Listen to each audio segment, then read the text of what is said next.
Let's rewind to 1996, the year where the Summer Olympics would take place in Atlanta, Georgia.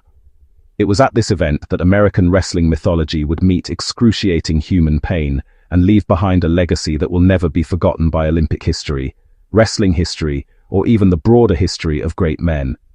At the time, Kurt Angle was just a kid from Pittsburgh who said he would win gold for his late father David Angle and for his former coach Dave Schultz, who he had also lost. Kurt was going to fight every step of the way, even if his neck was barely holding together. The story is often told in the form of a slogan. He won the gold medal with a broken freaking neck. But the reality is deeper, heavier, and honestly more complicated. Kurt Angle didn't just push through pain, he pushed through grief, loss, and a lifetime of learning how to keep moving forward when something breaks. Kurt Angle grew up in a blue-collar family. His father, David Angle, passed away in a construction accident when Kurt was just 16. And Kurt has said in multiple interviews and in his autobiography that this moment changed not just his life, but his identity. Wrestling stopped being a sport, it became a tool, a place where he could put every emotion and convert it into work, motion, and purpose.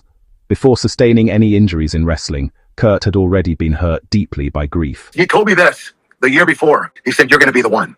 And I didn't understand him, but he knew for some reason that I'd break out of this crybaby stage and end up being a great performer. And so I didn't understand what he meant. And when he passed away the next year, I thought, my dad said I'm going to be the one. I got to start working hard now. So I was motivated for him because he's the one that told me, "You're going to be the one to pull us, the family out, and make the name famous."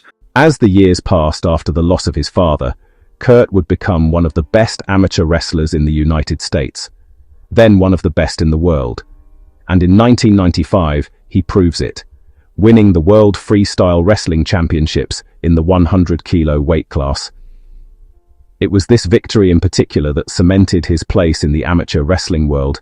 Kurt Angle had become a real Olympic contender. This was only the beginning. I actually almost quit wrestling in 1994 for good because I couldn't beat these two wrestlers that kept beating me. I couldn't make the world team, and I knew if I couldn't make the world team, I couldn't make the Olympic team. So I decided to quit, and I took about 5 months off. And every day they'd be alive. I kept thinking, what if I could have won? I'm never going to find out unless I see it through to the end. So I came back, but I came back with a game plan. Kurt Angle's training environment mattered just as much as the medals. He trained at Foxcatcher under the guidance of Dave Schultz, an Olympic champion, technical thinker, and widely respected mentor in the wrestling world. Kurt developed a bond with Schultz. Kurt had other coaches, but Dave was his main coach, and this respect was a two-way street as Dave harnessed the obvious potential in the young Angle. Tragedy would strike again, however. In the last days of January 1996, Angle would turn on CNN to find out that his beloved coach and mentor had been fatally shot by John DuPont, the wealthy sponsor behind Foxcatcher. The wrestling world was shaken. Kurt Angle has said in interviews that losing Schultz was like losing a second father. Kurt has expressed his regret of not being able to act on the signs of DuPont's declining mental state, which had become more apparent. I'd just like to chime in here and say that whilst there may have been signs, nobody could have predicted this tragedy. This deeply traumatic event in a life already stricken with grief took place months before the Olympics. The odds were now already stacked high against Angle. The grief he would have to overcome and the mentorship that had been essential to him that had been lost made the prospect of his perseverance decidedly more bleak. Angle would then leave Foxcatcher and join the newly formed Dave Schultz Wrestling Club. He would carry that memory, that tragic loss, into his upcoming training, just as he had learned in years prior. Through his grief, he had found resolve. He was pushing through determinedly. At this point, there was nothing that would stop the young athlete. However, fate once again had more than was bargained for in store for Kurt Angle.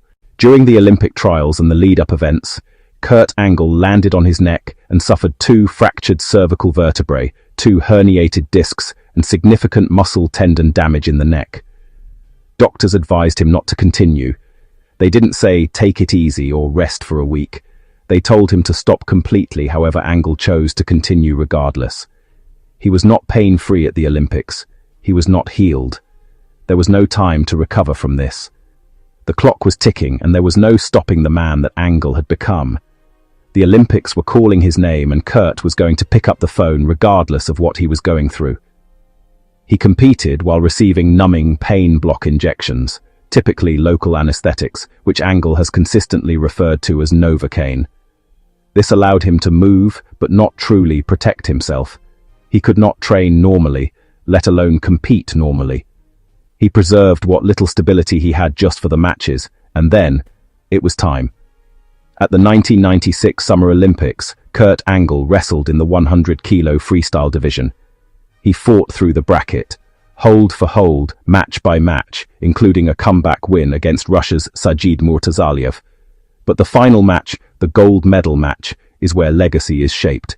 His opponent, Abbas Jadidi of Iran. Abbas was one of the top Iranian freestyle heavyweights of the era. He had won silver at the 1992 Asian Championships competing in the 90-kilo category and would move up to compete in the 100-kilo weight class to win the 1993 Asian title in Ulaanbaatar. Most famous, however, particularly in the West, was his win of the 1993 World Championships in Toronto, where he was stripped of the championship after testing positive for the source, so to speak. Tensions were high between Iran and the United States during this time. The hostage crisis was still a fairly recent memory, and there was trades embargoes and sanctions and all sorts of political undermining. It was a cold, adversarial relationship defined by mutual distrust between the two nations. This set the stage for a very tense battle between Kurt and Abbas. The match was extremely tight. After regulation and overtime, the score was 1-1. Under the rules of that era, when a match ended in a tie with criteria equal, the referees would make a decision based on initiative, activity, and control. It was according to this criteria that officials awarded the match to Kurt Angle. Jadidi protested. Iran protested. The decision was reviewed, and the decision stood. Kurt Angle, despite the fractures, despite being advised not to wrestle, despite the emotional weight of the year, was now Olympic champion. When his arm was raised, he collapsed to his knees and wept. Later, he would say he won the gold for two people, his father, who shaped his drive, and Dave Schultz, who shaped his wrestling mind. Whilst the pain tolerance that Kurt Angle exhibited during his Olympic medal win is often what is brought up in retellings of the story, Kurt's win wasn't only about that. It was emblematic of Kurt Angle's life before and after, a life of turning grief into direction and of perseverance through often seemingly insurmountable odds. When his father died, he threw himself into sport. When Schultz died, he threw himself into the Olympic mission. When his neck broke, he threw himself into the only identity he knew: keep going. This pattern brought him to greatness.